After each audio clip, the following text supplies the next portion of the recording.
Do you ever get back from a trip just to do like absolutely nothing? Either that or you do like way too much. I've been away for a couple weeks and both those things sound really tempting, but after years of traveling, I've realized that a good in-between is the best thing to do. I'll talk about post-travel depression and also ways to combat it. So today I'm taking you along with me in a day of my life of getting my life back together after traveling. Since I was a kid, one of my favorite parts of traveling was coming home. But now that I'm older, coming home means coming back home to quote-unquote real life. So now I understand feeling this post-travel depression. If you haven't heard of this before, it's described as an emptiness that is experienced after returning from traveling. That emptiness can manifest as sadness. It can also be filled with the stress of whatever your daily life entails. And what I'm most guilty of, daydreaming and researching how I can always be traveling or how to move abroad. I'm picking out snacks, fruit, and drinks that I've missed as a way to be grateful for this quote-unquote normal thing in my life, which is Trader Joe's. I think doing a reset and living a normal day in the life with as little stress as possible can really help fight these post-vacation blues. As you can see, I am back home. I have so much laundry. Since I packed pretty neatly, I didn't really have a hard time unpacking either. Yeah, I did that unpacking yesterday. Now it's just I need to organize stuff and clean and obviously do the laundry. I had adjusted to the time zone and everything because I'm pretty good with jet lag, but this is when it's gonna be nighttime, so I think I need to keep myself active so I don't fall asleep. I'm gonna taste test the pumpkin baton thing.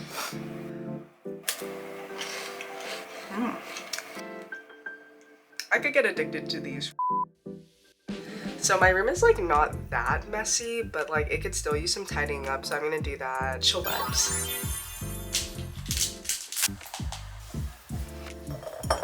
I feel something that I've realized is that life is a lot more enjoyable when I can get over things faster. And I feel a lot of this has to do with getting in the present. And by getting over things, I really mean letting things go. To me, it also mathematically makes sense because if I just use today, if I just use these 24 hours to get my life back together, then that's a week, maybe 2 weeks I could have been reminiscing on the vacation. And it's enjoyable. I can enjoy this day to do these things and spend time with y'all. My gosh, this flower is on the thickest stem. I don't even know if I should cut this. It's not gonna fit in my, anyways.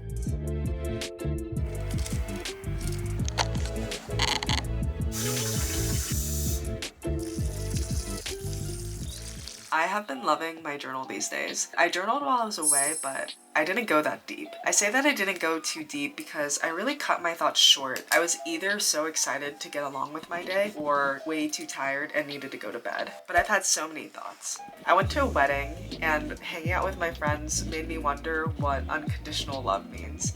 There were moments at sea that made me grieve friends that I've lost. And I binged some Studio Ghibli movies on the plane, so that got me thinking about life and the planet and nature, as those movies tend to do.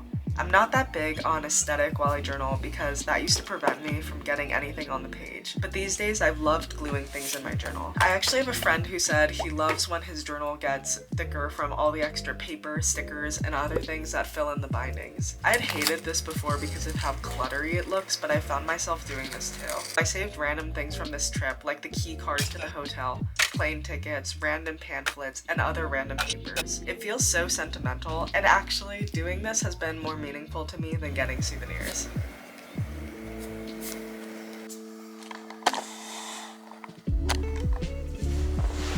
Okay, so now for the part of this video that I'm most excited for but also dreading the most is going through my photos and deleting them and choosing which ones I'm gonna post on Instagram. This always takes me forever, so my system for this is going through all my photos, favoriting the ones that I want to keep, deleting the ones that aren't favorited, and then going back to the favorites and unfavoriting the ones that aren't actually I want in my favorites folder. So we're gonna go ahead and do that. It is not the most efficient process, but it works for now. Sorting at its finest. I was very proud of myself overall during this trip because I felt a lot less shameless than before. Like, I had my tripod out like on the beach. I've never done this before, so I'm like learning how to pose. Like, I had to go on Pinterest and be like, oh, what photo should like type of photo should I take? So I was doing all that, but I was actually like taking photos in public and it was like going kind of okay. I think I don't feel like the most comfortable about it still, but I do think it's something that I really want to practice, and I did end up liking a lot of the photos. I already kind of started on my phone, so it shouldn't be too much, but I'll show you guys kind of like the vibes. We have a total of 675 photos. I'm gonna show you guys my favorites after I'm done, so stay tuned.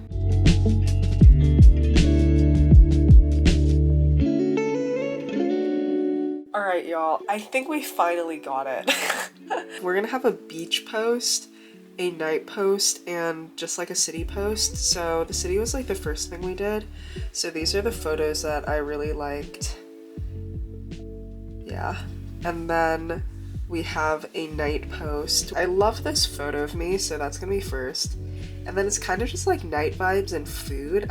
And then the beach photos with a lot of food and good vibes. Something that I really loved about this trip, and I think made it a lot better for living in like the present moment, is that like I'm waiting till right now to post my Instagram photos. I wasn't worried about posting on my story. I wasn't worried that like, oh my gosh, I need to post this right at this minute. I wasn't worried about anything, and I'm kind of like doing that now as a way to like recap things. This made a really big difference in feeling like I was living life to the fullest there. So yes, now we're done.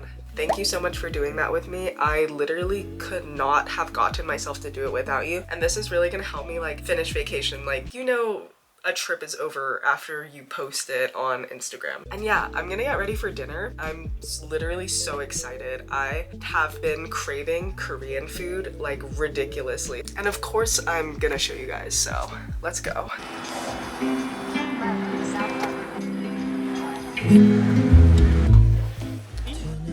When I looked up tips on handling post-vacation depression earlier, there were a lot of suggestions to make plans with friends and go eat. To me, there's no place in the world that has better Korean food besides Korea than my hometown in LA. I was really craving kalguksu, which is a knife-cut noodle dish in broth of some sort. The variation that I got is a chicken broth. I was here with my partner and I really enjoyed this time, and the food was delicious. It was just a good vibe and the perfect way to end this wonderful reset day. And that's the vlog. Thank you guys for spending the day with me. Let me know if you liked this video by giving a thumbs up or a thumbs down or leaving me a comment, and I'll see you next week. Thanks, Cam. In the last reset video that I did, I bought a plant at the end of the video and it's doing pretty well, I think, question mark. I even like have a baby one, so I think it's going well. So this is thanks to you.